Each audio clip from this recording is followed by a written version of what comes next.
ꯃꯛꯇꯗ ꯑꯩꯈꯣꯏ ꯃꯥꯡꯗ ꯂꯦꯡꯁꯤꯟꯕꯤꯔꯤꯕ ꯑꯩꯈꯣꯏ ꯂꯝꯗꯝ ꯁꯣꯝꯒꯤ ꯃꯇꯝ ꯀꯌꯥꯒꯤ ꯃꯃꯥꯡꯗꯒꯤ ꯂꯝꯗꯝ ꯁꯣꯝꯒꯤ ꯑꯋꯥ ꯀꯌꯥꯗ ꯁꯔꯨꯛ ꯌꯥꯗꯨꯅ ꯂꯥꯛꯄꯤꯔꯛꯄ ꯏꯃꯥ ꯏꯕꯦꯟ ꯈꯨꯗꯤꯡꯃꯛꯄꯨ ꯑꯃꯨꯛꯇ ꯑꯩꯅ ꯑꯃꯨꯛꯄꯒꯤ ꯃꯥꯏꯀꯩꯗꯒꯤ ꯀꯣꯛꯅ ꯈꯨꯔꯨꯝꯖꯔꯤ ꯃꯁꯤ ꯑꯩꯈꯣꯏꯅ ꯉꯁꯤ ꯃꯐꯝ ꯑꯁꯤꯗ ꯀꯔꯤꯒꯤꯗꯃꯛꯇ ꯑꯩꯈꯣꯏ ꯐꯝꯗꯅ ꯑꯩꯈꯣꯏꯒꯤ ꯃꯩꯁꯥ ꯃꯔꯛꯁꯤꯗ ꯑꯩꯈꯣꯏ ꯈꯥꯡꯗꯅ ꯂꯩꯔꯤꯕꯅꯣ ꯃꯁꯤ ꯑꯩꯈꯣꯏ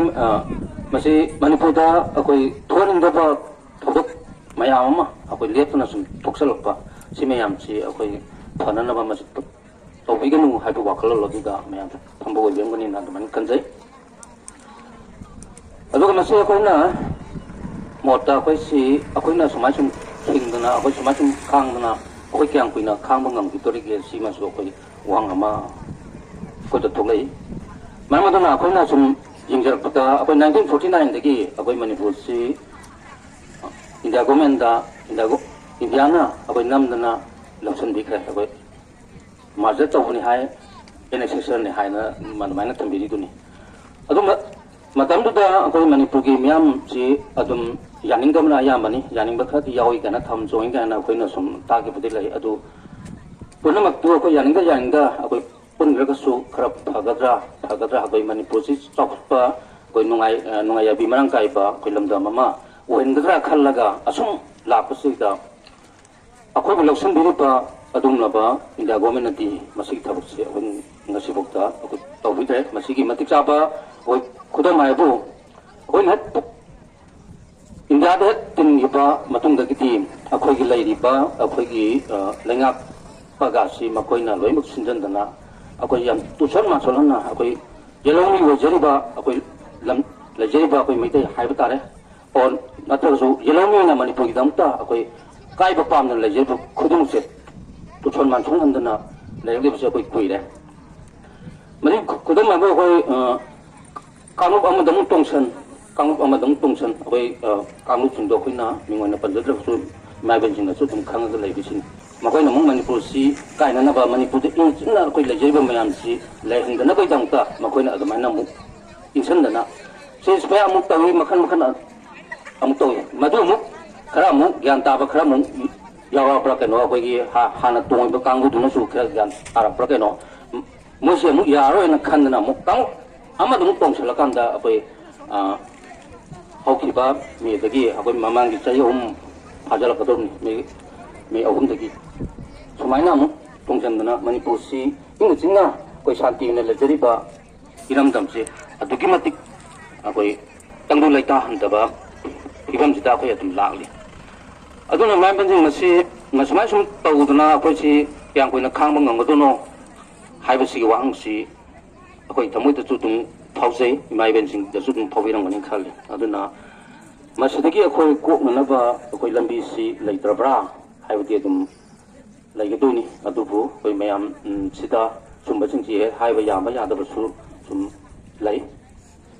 ꯑꯗꯨꯒ ꯃꯌꯥꯝꯁꯤ ꯁꯨꯝ ꯌꯦꯡꯀꯥꯟꯗ ꯑꯩꯅ ꯑꯝꯇꯪ ꯄꯟꯖꯔꯕꯗ ꯍꯧꯖꯤꯛ ꯑꯩꯈꯣꯏ ꯍꯧꯖꯤꯛ ꯊꯣꯛꯏꯕ ꯑꯩꯈꯣꯏꯒꯤ ꯆꯤꯡꯒꯤ ꯑꯩꯈꯣꯏ ꯂꯥꯜꯍꯧꯕꯁꯨ ꯅꯠꯇꯕ ꯏꯟꯗꯤꯌꯥ ꯒꯣꯔꯃꯦꯟꯗꯁꯨ ꯈꯨꯠꯂꯥꯏ ꯃꯆꯦꯠ ꯑꯝꯇꯁꯨ ꯊꯥꯕꯁꯨ ꯅꯠꯇꯕ ꯑꯗꯨꯒꯨꯝꯕꯗꯨꯗꯩꯗ ꯃꯈꯣꯏꯅ ꯁꯤꯖꯌꯥꯒ ꯑꯩꯈꯣꯏ ꯁꯨꯒꯥꯅ ꯁꯥꯏꯟ ꯇꯧꯁꯟꯅꯔꯒ ꯑꯩꯈꯣꯏ ꯑꯇꯝꯅꯅ ꯑꯩꯈꯣꯏ ꯃꯩꯇꯩ ꯍꯥꯏꯕ ꯖꯥꯇꯤ ꯃꯩꯇꯩꯁꯤꯗ ꯋꯣꯟꯁꯤꯟꯍꯟꯗꯅ ꯑꯗꯒꯤ ꯌꯦꯜꯍꯧꯃꯤꯁꯤꯡꯁꯤꯗ ꯋꯣꯟꯁꯤꯟꯍꯟꯗꯅ ꯃꯈꯣꯏꯗꯤ ꯅꯣꯡꯃꯩ ꯑꯃꯨꯛ ꯀꯥꯞ ꯑꯃꯨꯛ ꯆꯠ ꯑꯃꯨꯛ ꯆꯥ ꯑꯃꯨꯛ ꯊꯛ ꯇꯧꯕꯁꯤꯡꯗ ꯑꯩꯈꯣꯏ ꯃꯤꯐꯥ ꯃꯄꯨꯟꯅꯕ ꯑꯩꯈꯣꯏ ꯇꯥꯕ ꯐꯪꯗꯦꯕ ꯑꯗꯨ ꯏꯔꯝꯗꯝꯁꯤꯒꯤ ꯀꯟꯖꯅꯕꯒꯤꯗꯃꯛꯇ ꯑꯩꯈꯣꯏꯅ ꯍꯣꯠꯅꯖꯔꯝꯕ ꯑꯩꯈꯣꯏ ꯏꯔꯝꯗꯝꯁꯤꯕꯨ ꯈꯜꯂꯤꯕ ꯑꯩꯈꯣꯏ ꯈꯨꯟ ꯉꯥꯛꯄꯁꯤꯡꯕꯨ ꯑꯣꯏꯔꯣ ꯁꯨꯝꯕ ꯃꯌꯥꯝꯁꯤꯗꯗꯤ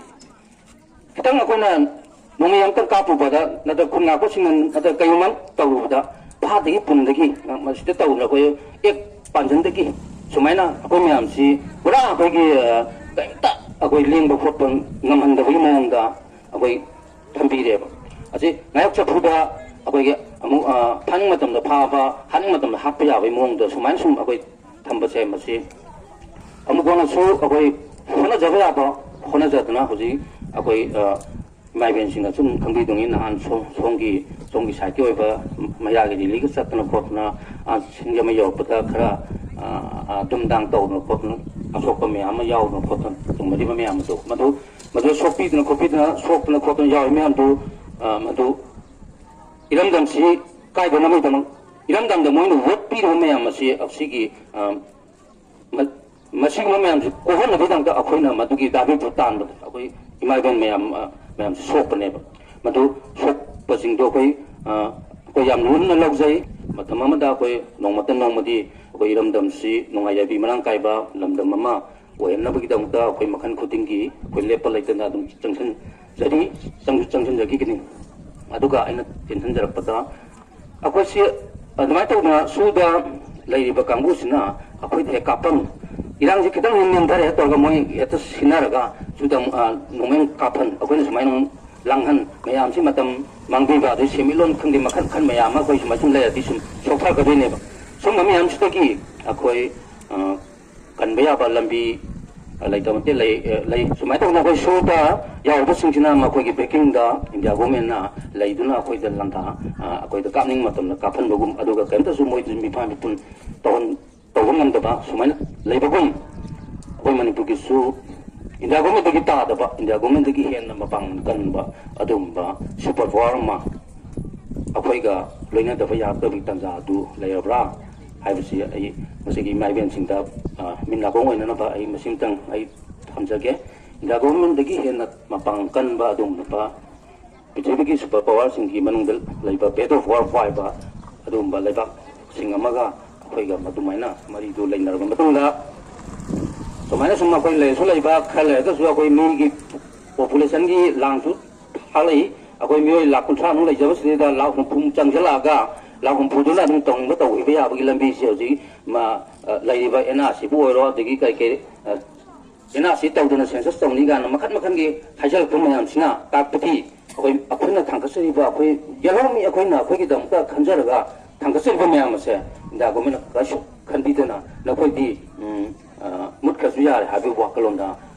अखोइ नोंमत नोंमा अखोइ सि मनिंग तंबा तांबा आना मनिंग तंबा लेमनिना मा अदु मनिंग तंगिया सोइन हायकनि हाइ वाकलोंदा अखोइ सि मुटखिनाबगि लंबिसे अदुम एक्टन ngasi boba 1949 da moi de silubadagi अखोइगी फनब अमत सिमबिदनि सिमबि माइबेन जों खंगि दंगाय फैक्टरि अमतन खपिदे अदे अखोइ मी मैम मा मोय लाख कुंथ्राम खक लेबसि थबक पिबा बा अदुम फैक्टरि सिंग मखन मखन कनामत लिंखपिदना अखोइ अदुम असिबो अखोइ मैतै ओइबगी अखोइ ओइबगी अखोइ हिंगवानी अतोपा लमदगादि आ बिखाय ओइन चलमसु यारि पोल अखोइ करी तौगदगे हाबगी फिबान नोंदुदा कनागी फिबान नपगा लेरुबा मणिपुरी प्रजादा यंगैबा नगाय चिन्नाउसिंदा यंगैबा अतुगा मिसंग मिखाइ नाइबगी मवोंदा कुकी सिंदा यंगा मियंगा मानदबा थौना फबा सादना लोना तबिबा मीना थौना फगनी मैतै नोंसा हाइनरिबनी ताथि तवोइना तबिरबा सेंट्रल फोर्स की मखादा पारी नोंसागी पांगल हनखरबगुम अखोइना उइ अतुबु आइगी जाति अमा आइगी इफुरुप अमा कनबदा अङोंदा सेलेबा इसे सीन हेक लेरी मखै होनगनी हाइबा मपारी कया लेरमे आइगी थौना अङोंदा सेलेबा अङोंदा लेजरिबो वाखलोसे आई जाति की तमक्तनी हाइबतुगी वाखलोंदनिको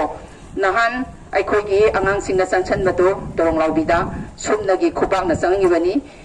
आंगांसिंगी खुलाइ लोइना लोखतखरगसु आई हनबदी लेरोय हाइबा वाखलोदोदी आंगांसिंगसिदा याउरिको ममा अखोइना सुथौना अदु मतम सुपदा हाकदबनी खुबी कयागी सोय पुतना चखब मखोइना करी तौरिगे निखौ वैबा ngandaba निखौ मानबा निखौ साबसिंग असिना मैतै लेबासिबु 2020 गी लांदा मिरान साबा योथोक तौरब्रा अतु वरगदी लेपिरा मफमदुदा लेहनबिखो मखोइ अदुम अतोपा कंट्री इंदा सपिखो नुआइना पानबिरुरो अखोइ खुबांग ना ngakse horage खंचेत बची लांगा ना horage हाइना ai अमुक थोन थनिंगे कनानो इथतर लाउरगद बंगांगद बछिरगद मंत्री वरो सीएम वरो ममा अमरैना मदु सुकोइ वरो अखोइ पामदे मंत्री अमा हाइबसे निंथौमनि निंथौमा हाइबसे लेबा नाइबनि अखोइ न पिखिबा खुबिगी ममननि खुबिगी ममन सिजनदना माना मागी नुवाबगी फबात लेंबा मपो मबेल साबा अदुगा मदुगी मतुंगै इनबा खरना मयोन सोंखंगिबा जाति बु योकपदा असोब थौदांग लोरिबा अखोइगी थौनाबु थोदेबीबा तसैनमके मेखोइबो हाना लोशन बाई पामे कुकी हाना हाय अखोइगी यंगबा हाना हटकनी अथेना ममा अमा ओइरबसु आइगी नाकंदा यंगबा लेरगदी कैदोंगैदा लान संबा यारोय मदुना खुरकी इ नल लाई साबा वय लाई इन लाई सारबदी मधु मंगन बदरका ताई कना किबिगनो मियो में पोदी छीगनी ओमोर नते पोबदी छीबा है बसे मंगलम सतगी लेरम लबा हिस्ट्री दा यावरक लबा ताइबंग पान दा पुनम मंगना खंगनर वाफमनी छीबा की दमकता तुंगी जनरेशन दा तुंगी काकुल थमम दबा 2023 दा करंबा मिडल एज की मामा मपा लेरंगे हाइबगी वहंग हंगदा इकाई जनिंगाय ओरबा वाफमदो वेगतब की सरुकुदी छीखिबना छेना फै मतम दुदा इमा सिंदो छीखी हाइबगी रे कोले होबने हेना पामी हाइबजे मियाम दा थमनिंगी तसेना मकी फंबम दुना फंबान पियार लेबा मतम दे कोई सरकार सेमो लौजखी मतम सुपदा सरकार सेमदी हाइना सेमे ngasi ekoi sarkar seme mi siredi siri bangang se malem phambakta taibang panbagi mangal phangak pada ngai riba awa nongai chakhang riba mama gi pibuk mungdal lai riba tha manga tangai riba sahi ahum phajadri ba angang sibu bom na macet mamai tu da pamar phone da thagal ko matam da mai khoi de gi wahem da thok ta bhai sibu mai khoi sibu mira ai khoi bo ngak sen na ba tha ki ba mira ba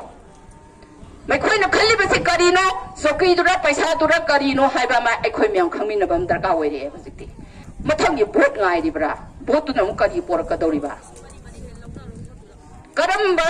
leader no ए कोई न खनगदबसे हाइबसे ए कोई मसेन मक्तसु खंगदबमा यौनबा मैं कोई तालिबा पैसा खरदो कैदोंगैदा ओइरोय पकिटिना पिरकपा मतमना पिरकपा ईश्वरना पिरकपा gift दि मैं कोई कैदोंगैदा सेनबा यारो हाइबसे मतम चोपदा काउरोइदबनि हाइसे अमुक सना थबजनिगे अदुगा इरोई लोइबोई नाइ अमुक थमजनिगे दे अखोइसे ममानी खुलाई लेते हैनो कैदोंगैदा वागनो खुलाई न मी हटकदब नते थौना पांगल लिंजेन अखोइदा पीबीरम ईश्वरना पीबीरमी बा ह्यूमैनिटी